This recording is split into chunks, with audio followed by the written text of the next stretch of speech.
अस्सलाम वालेकुम। My name is Tabinda. मैं सोरा श्रीनगर से हूँ। हाल ही में क्लास 12th का रिज़ल्ट डिक्लेयर हुआ है एंड अल्हम्दुलिल्लाह I have got 497 marks in commerce stream. मैंने वैली में टॉप किया है। आज मैं आपके साथ शेयर करूँगी अपनी सक्सेस के बारे में, अपने ups and downs as well as मेरे फेलियर्स के बारे में। Tarak Open Mic Stories that Inspire. हमेशा एक एवरेज स्टूडेंट रही हूँ, कभी 24/7 पढ़ाई नहीं की है। 5 आवर्स मैक्स पढ़ा है। इवन इन एग्ज़ाम्स के टाइम पे भी मैंने 5 आवर्स से ज़्यादा नहीं पढ़ाई की है। बच्चों को यूजुअली लगता है कि जो टॉपर्स होते हैं वो 24/7 पढ़ाई करते होंगे, बट ऐसा बिल्कुल भी नहीं है। कहीं ना कहीं टारगेट रखा था कि नहीं, I have to score 500 out of 500। उसके लिए मेहनत करनी पड़ रही थी। बट मैंने सोचा जब मेरे टीचर्स इतने एफर्ट्स लगा रहे हैं, इतना हार्ड वर्क कर रहे हैं हम पे, so I should not hurt them. Why should I hurt them? So I had made my mind clear कि मुझे फर्स्ट पोजीशन लानी है। श्योर नहीं थी, kind of sceptical I can say, क्योंकि कश्मीर में फर्स्ट आना, इतने सारे बच्चों के साथ compete करना ईजी नहीं था। सो कहीं ना कहीं सोचा था कि हो सकती है, आई कैन डू इट। मेरे टीचर्स ने मुझे मोटिवेट किया था कि Tabinda, you have the spark, you have the confidence, we can say you can do it. So मैंने कहीं ना कहीं उस चीज़ को सीरियस ले लिया था कि आई कैन डू दैट। जब बाकी बच्चे टॉप कर सकते हैं, मैं क्यों नहीं कर सकती हूँ? आई can say that really motivated me. 10th तक एवरेज स्टूडेंट रही हूँ। 11th में जब मैं आई तो कहीं ना कहीं सोचा था कि नहीं, अब पढ़ाई में सीरियस होना है। अभी तक नहीं थी, बीइंग ऑनेस्ट। जब मैं 11th में आई, मैंने किसी कोचिंग सेंटर में एडमिशन नहीं लिया था, just my school Kashmir Harvard, even in 12th class. जब मैं 12th में आई, 11th का साल तो पूरा ज़ाया हो गया। 12th में आई, मैंने तब तो ठान ली थी कि अभी तक जो भाई साहब हो गया है वो तो पीछे, 12th में अब आगे जाना है। जब 12th में आई, कहीं ना कहीं लग रहा था कि आ सकती है पोजीशन, बिकॉज मुझे सेल्फ कॉन्फिडेंस, आई कैन से सेल्फ कॉन्फिडेंस बेस्ट है। सेल्फ कॉन्फिडेंस था कि नहीं, हो सकता है, क्यों नहीं हो सकता है। उसके बाद मैंने पढ़ाई स्टार्ट की, स्टार्ट से ही। ऐसा नहीं है कि एग्ज़ाम्स के टाइम पे पढ़ा। जब मैंने स्टार्ट से पढ़ाई की, लग रहा था यार नहीं हो सकता है, फर्स्ट पोजीशन इम्पॉसिबल है। बट कहीं ना कहीं I am really thankful to my self.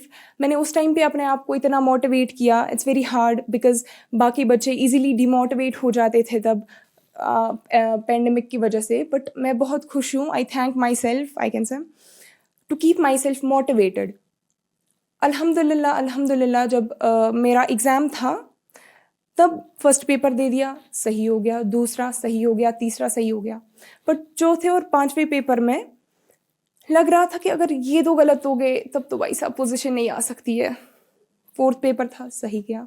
5th paper जब था, मैंने सोचा कि इस पे मेहनत करनी है। वो 4 तो गए सही सही से, ये इसमें कुछ ऊपर नीचे हो गया, पोजीशन तो गई हाथ से। बहुत पढ़ा, याद है मुझे अकाउंटेंसी पेपर था, काफ़ी ज़्यादा इतनी पढ़ाई की एक आई रिमेंबर, एक इलस्ट्रेशन मैंने याद पढ़ी है, प्रैक्टिस की है, मैंने लिखा है। जितने भी उनमें 5-6 एक्सरसाइजेस होती थी, एक एक्सरसाइज का एक क्वेश्चन मैंने किया है। एग्जाम्पल्स जो चैप्टर के स्टार्ट से आती थी वो किए है, क्योंकि था कि लास्ट पेपर है भाई, इसमें कुछ ऊपर नीचे हो गया, पोजीशन तो गई।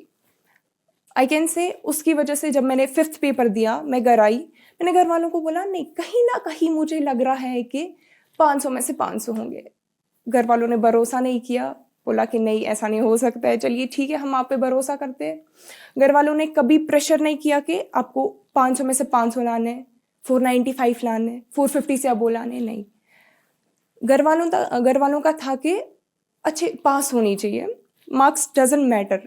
बट मुझे खुद का था कि कहीं ना कहीं कि नहीं यार, मुझे पोजीशन लानी है। घर वालों ने प्रेशर नहीं किया था, बट खुद का था कि मुझे पोजीशन लानी है। अल्हम्दुलिल्लाह अल्हम्दुलिल्लाह मैं आज यहाँ पे हूँ, आपके साथ शेयर करी हूँ अपनी जर्नी। जब मैंने 10th क्लियर किया तो ओपन चॉइस दी गई थी कि आप कौन सा सब्जेक्ट लोगे। सो मैंने तभी सोच लिया था कि मुझे कॉमर्स लेना है। फर्स्ट क्वेश्चन था मेरे पापा का, आपको कॉमर्स क्यों लेना है? सो मेरा माइंड क्लियर था, पापा चार्टर्ड अकाउंटेंट हैं, मुझे भी चार्टर्ड अकाउंटेंट ही बनना है। बट कहीं ना कहीं मतलब मेरे पापा ने कहा कि नहीं, आप मेडिकल ले लो, सब मेडिकल ले रहे हैं, सो आपको भी मेडिकल लेना चाहिए। फोर्स नहीं किया, सजेस्ट किया आई कैन से। बट मेरा पहले से था कि मुझे कॉमर्स लेना है। उन्होंने बोला ठीक है, कॉमर्स लेना है, चार्टर्ड अकाउंटेंसी करनी है, okay you can do it. Assumption है कि medical and non medical are comparatively tough than commerce, but ऐसा नहीं है। Being a commerce student I can say that commerce भी एक टफ सब्जेक्ट है। आपको एक मेडिकल या नॉन मेडिकल स्टूडेंट नहीं बता सकता है कि आपने टॉप किया है जस्ट बिकॉज आपने कॉमर्स लिया है, कॉमर्स ईजी है, बच्चों का खेल है, ऐसा बिल्कुल भी नहीं है।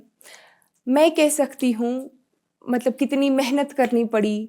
आई थिंक कहीं ना कहीं सारे सब्जेक्ट्स इक्वल है, कुछ टफ नहीं है, कुछ ईजी नहीं है। आर्ट्स, होम साइंस, असम्पशन है कि वो ज़्यादा इजी है, बट ऐसा बिल्कुल भी नहीं है। सारे सब्जेक्ट्स इक्वल है। जितने भी स्टूडेंट्स 10th के बाद कॉमर्स में जाना चाहते हैं, बट कहीं ना कहीं काइंड ऑफ स्केप्टिकल है कि ले या ना ले, स्कोप नहीं है। बट आई कैन से commerce is a wide stream. आप चार्टर्ड अकाउंटेंसी कर सकते हैं, CS कर सकते हैं, कॉस्ट अकाउंटिंग कर सकते हैं, और ऐसे बहुत सारे कोर्सेज हैं। चार्टर्ड अकाउंटेंसी की अगर बात करें, majorly you have 3 options. Either you can go for any private sector, any government sector, or you can open your office, private office. Kashmir में बहुत सारे चार्टर्ड अकाउंटेंट्स हैं।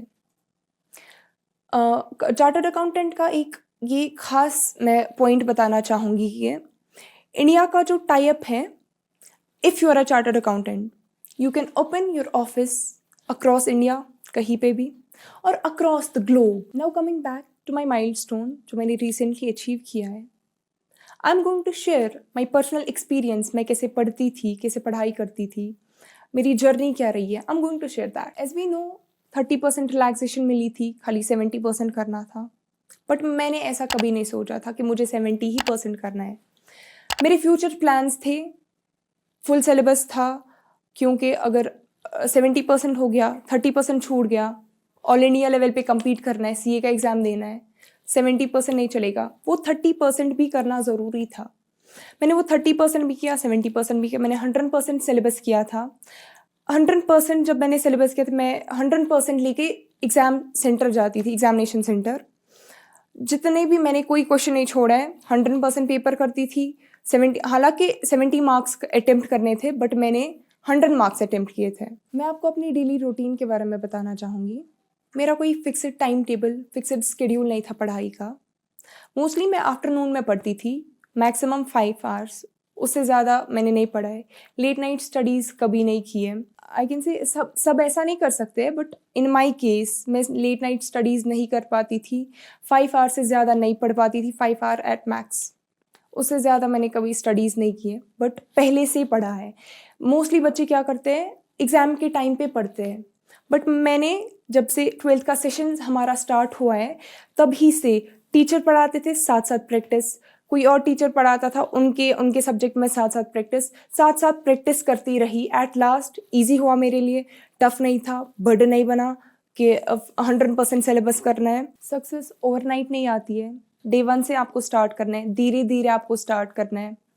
मैं कहूँगी कि जब से डे 1 से मैंने 5 ही घंटे दिए स्टडीज़ को, और इवन कल मेरा एग्ज़ाम होता था, मैं तब भी 5 घंटे देती थी। मेरे पेरेंट्स का बहुत कंट्रीब्यूशन रहा है मेरे सक्सेस के पीछे। आई कैन से मेरी मम्मा जब भी मेरे रूम में आती थी, पता नहीं क्यों, मतलब मोस्टली बच्चों के साथ ऐसा होता था, जब भी वो मेरे पास आती थी मैं फ़ोन चला रही होती थी, कभी भी पढ़ाई नहीं कर रही होती थी। सो वो मुझे बताती थी कि ताबन्ना एग्ज़ाम है तुम्हारा, पढ़ाई नहीं करनी है। मेरा जैसा कि मैंने बोला कि मेरा पहले से टारगेट बना के था कि क्या करना है। मैंने मम्मा को बोला कि मुझे पता है मुझे फर्स्ट पोजीशन लानी है, कोई बात नहीं, आप टेंशन मत लो, आप बिल्कुल भी टेंशन मत लो, मुझे पता है, मुझे पढ़ाई करनी है, मैं कर दूँगी। मेरे पापा का कहूँगी, जब भी मेरे पापा आते थे ऑफिस से, उन्होंने कभी नहीं बोला है कि बेटा क्या पढ़ा, वो हमेशा सपोर्ट करते रहे। 60% लाओगी इनफ, 70 इनफ, कभी फोर्स नहीं किया 100% लाना है, 90% लाना है, कभी प्रेशर नहीं डाला मुझ पर। आई can say that really motivated me. बच्चे को जब ज़्यादा प्रेशर होता है, बच्चा जब अंडर प्रेशर होता है, आई कैन से वो ज़्यादा कुछ नहीं कर पाता है, बट अल्हम्दुलिल्लाह मेरे पेरेंट्स ने मुझे बहुत ज़्यादा सपोर्ट किया। मेरी स्कूलिंग कश्मीर हार्वर्ड से हुई है। मेरा जितना भी क्रेडिट आई कैन से जाता है कश्मीर हार्वर्ड को, अगर मैं वहाँ की फैकल्टी, वहाँ के टीचर्स, उन्होंने मुझे मोटिवेट नहीं किया होता, सो आई डोंट थिंक सो मैं ये माइलस्टोन अचीव कर पाती. So the credit of my success goes to Kashmir Harvard, वहाँ की फैकल्टी, वहाँ के टीचर्स, वहाँ के चेयरमैन जो है मिस्टर तारिक बख्तू, उनको जाता है. And last, I would like to thank myself for keeping myself motivated at such a tough time, such a tough situation. जब सारे बच्चे demotivate easily हो जाते थे, I didn't give up. Easy नहीं था. मैंने बहुत मुश्किली से खुद को motivated रखा था कि नहीं, you have to achieve that fixed target. Now, at the end, my suggestion to improve the education system of Kashmir Valley is uniform syllabus across the valley. As on date, uniform syllabus class 8 से है, but I think कहीं ना कहीं it should be from grade 1. अगर grade 1 से लेके grade 12 तक uniform syllabus रहेगा, बच्चे compete कर पाएंगे. बिकॉज जब यूनिफॉर्म सिलेबस रहेगा, there should be no difference, there is no difference between a private institution and a government institution. Government institution में भी वही एजुकेशन प्रोवाइड की जाएगी बच्चे को जो कि प्राइवेट स्कूल में की जाती है. अगर यूनिफॉर्म सिलेबस होगा तभी रियल कंपटीशन हो सकता है across the valley. In short, I can say uniform syllabus is the key for improvement of education throughout the valley. हाल ही में जो 12th का रिजल्ट डिक्लेयर हुआ है, उनमें कुछ सक्सेस स्टोरीज भी है और कुछ फेलियर्स भी हैं. उनके लिए मैं ये कहना चाहूँगी, success is not final, failure is not fatal, it is the courage to continue that counts. रुको ऐसे इसने लिखा आगा ताबिना जान निकला 497